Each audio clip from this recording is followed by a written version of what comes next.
possible.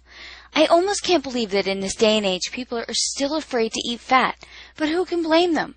We've been told by just about every health guru that fat is what makes people fat. This is another huge misconception and a big lie. You want to know what the real truth is? The right kind of fat will actually burn a ridiculous amount of fat off your body, increasing your chances of fat loss success exponentially. Here's why. When you give your body the right kind of fat, it actually increases the metabolic process to burn off your unwanted fat. Did you get that? Eat the right kind of fat and you will burn fat. Eat the wrong kind of fat and you'll store fat. Here are the fats you should be avoiding like the plague, because they're the ones that are causing you to gain weight and preventing you from losing the bad fat off your body. Hydrogenated oils, canola oil and vegetable oils, margarine, and definitely those substitute fake butter products. Surprised again? Did you think that processed fake margarine you were putting on your toast each morning was actually the right thing to do? I don't blame you. How could you not? With all those commercials out there telling you that it is actually the healthy alternative to butter? But have you read the ingredients list on there? That's not real food, and your body does nothing good with this stuff but store it as bad fat. Let me let you in on all the delicious fat you can have. Real butter, whole eggs, coconut oil, olive oil, avocados, raw nuts. You think I'm crazy now, don't you? This is usually the place where many people ask me, Isabel, aren't we all supposed to avoid saturated fat for our health?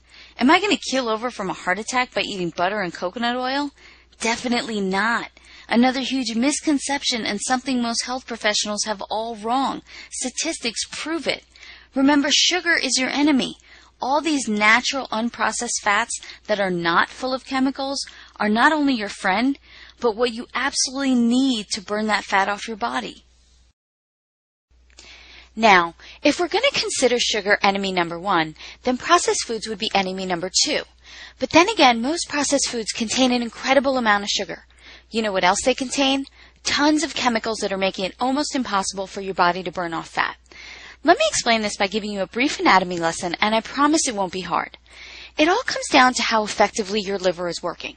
Now, your liver has many functions, but the two we want to focus on here are the breakdown of fats and the filtering of harmful substances from the blood. If it's your liver's job to break down fat, you want it working at full force, right?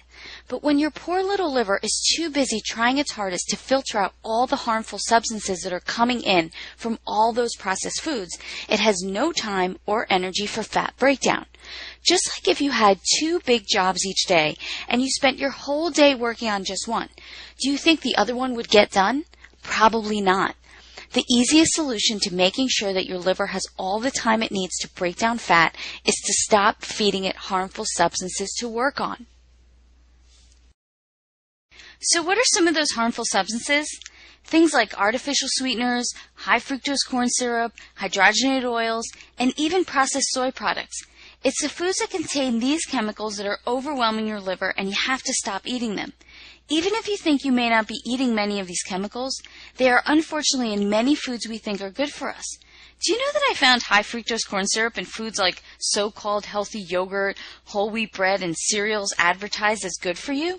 It's right there on the ingredients list. So do yourself and your liver a favor.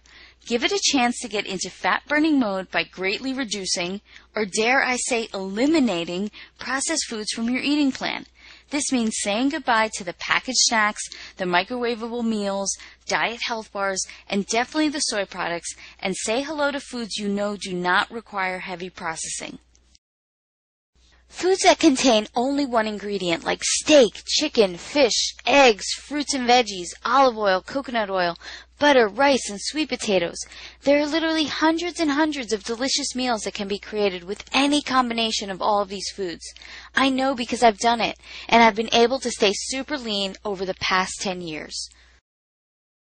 Now let's get into a topic that's not exactly food, but I know it's probably on your mind: calories. First and foremost, I'm going to be honest and tell you that I absolutely hate the word calories. It just drives everyone crazy. And I never again want to hear, Isabel, how many calories should I be eating to lose weight? It's not the number of calories that matters. It's the quality of food you're eating and the metabolic enhancing effect on your body that matters. So most people are actually focused on the wrong thing.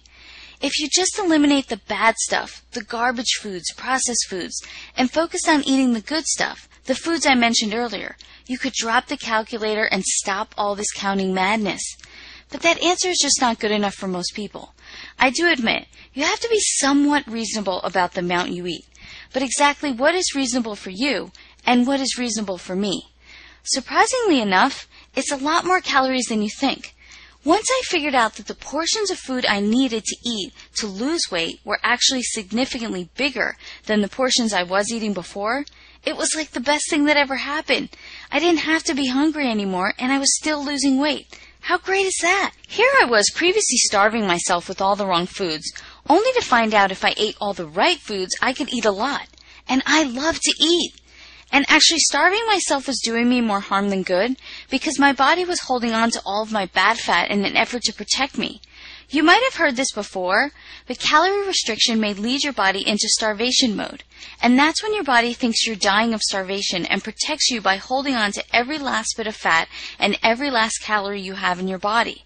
I'm pretty sure most people in this day and age are not running the risk of starvation. What do you think?